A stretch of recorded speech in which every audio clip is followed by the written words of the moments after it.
everybody. My name is Cassie Green, and I am the editor for The Apparelist. And I am Sean Norris, editor for Promo Marketing. And you're joining us today for a video series called Good Company with Sean Norris. This is going to be a joint venture between Apparelist and Promo Marketing, where we dive into the business side of the convergence and collaboration between the decorated apparel space and the promotional product space. Each episode, we'll be talking to John Morris of Club Colors about business strategy for apparel decorators, promo distributors, specifically how the two can collaborate, expand into new product lines, grow their businesses, great stuff like that. Today, we're introducing John and kicking off the series. John, thanks so much for joining us. Welcome. My absolute pleasure, Cassie. Sean, thank you for having me. I really appreciate it. I'm excited to do this. Yeah, excellent. Well, why don't we dive on in and you can kind of give us, to start with a little bit of a history background. How did you get into this industry? Interestingly enough, I kind of have this theory that some universal power sent me here. I don't know what it is, but I came from consulting and investment banking and credit card processing. And how in the world do you end up in promotional distribution, decoration, and overall brand management? Like, how does that happen, right? So I had gone through this journey in life of being fairly successful in an arena, right? And it was very much a transactional consulting type of a process. And at some point, I just looked at myself in the mirror and I looked at my wife and I said, man, I just need a change in life. Like, I just need something that fits my style a little bit better.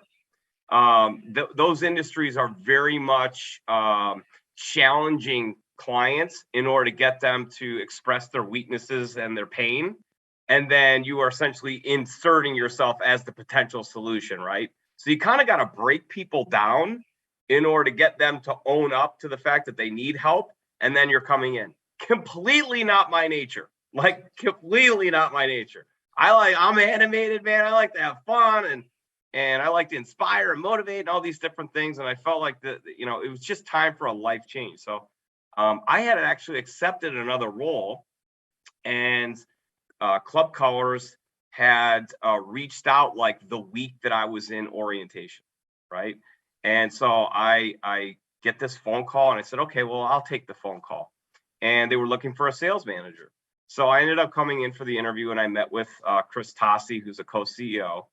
And it was like this kind of this feeling, right? Branding is about creating an experience, creating a feeling. Well, guess what? So is recruiting, right?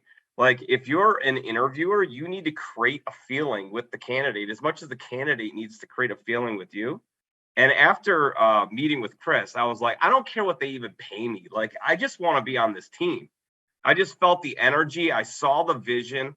I'm looking around the facility and I'm like, I have no idea what Club Colors does. I did a little bit of research, but there's so many layers of services.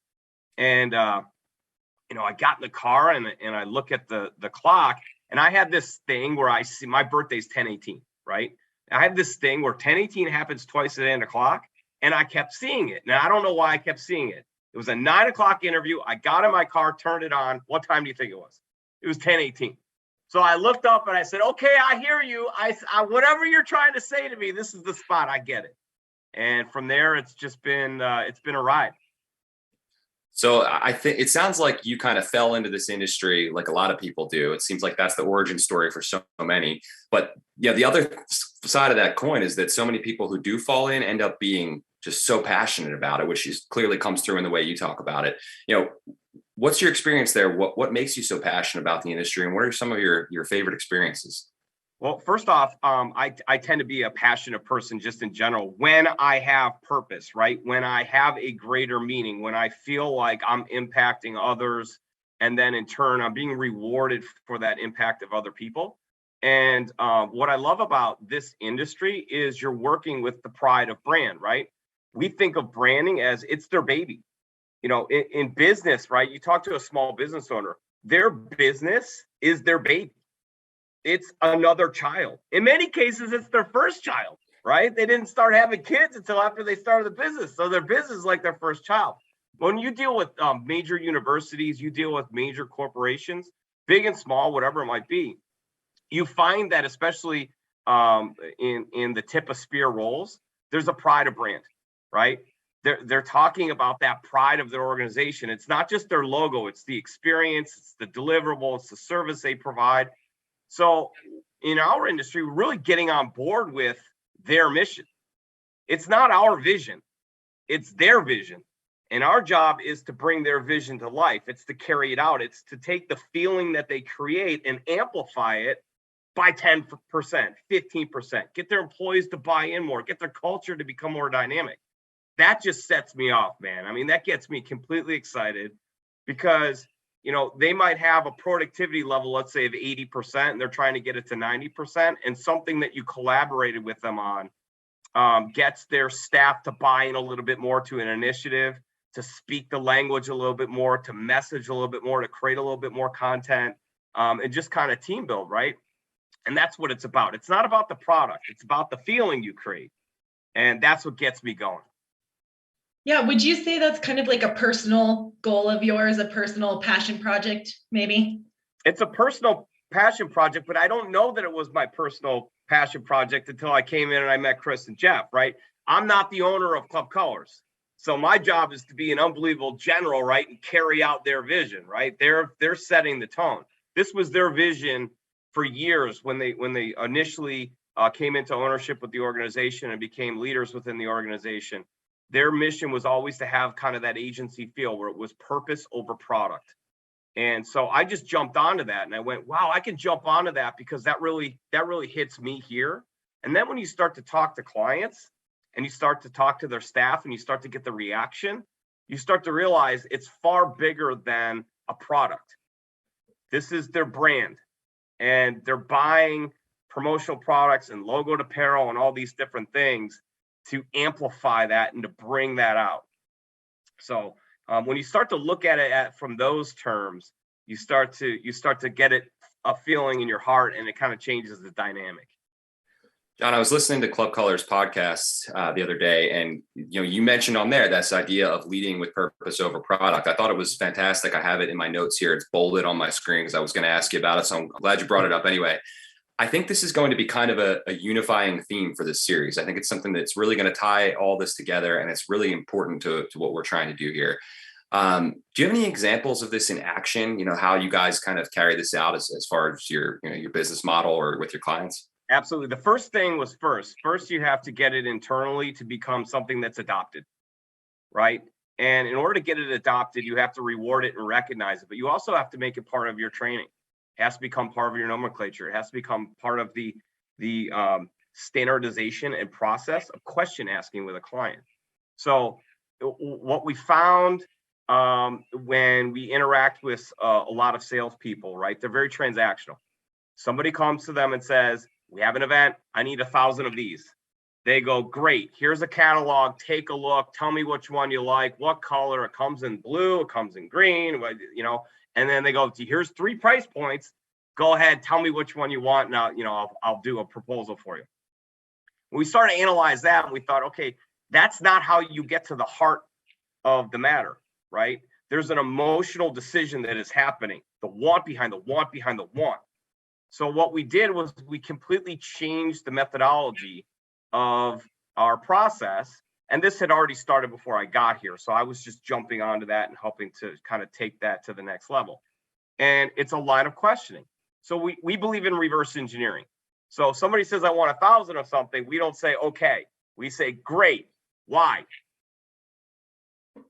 Who's getting them? Who's coming to the event?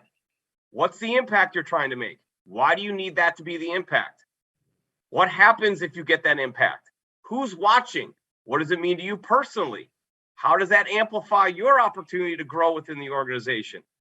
A great decision that creates an amazing return on investment. How does that change the dynamic for your brand? How does that drive home the initiative? So we ask all those questions. And then all of a sudden, 1,000 that they wanted might not be that product, right? It might be a completely different answer. It might be 500 of this, 250 of this, and 250 of that. It could be 3,000 of something, right? It can completely change the dynamic.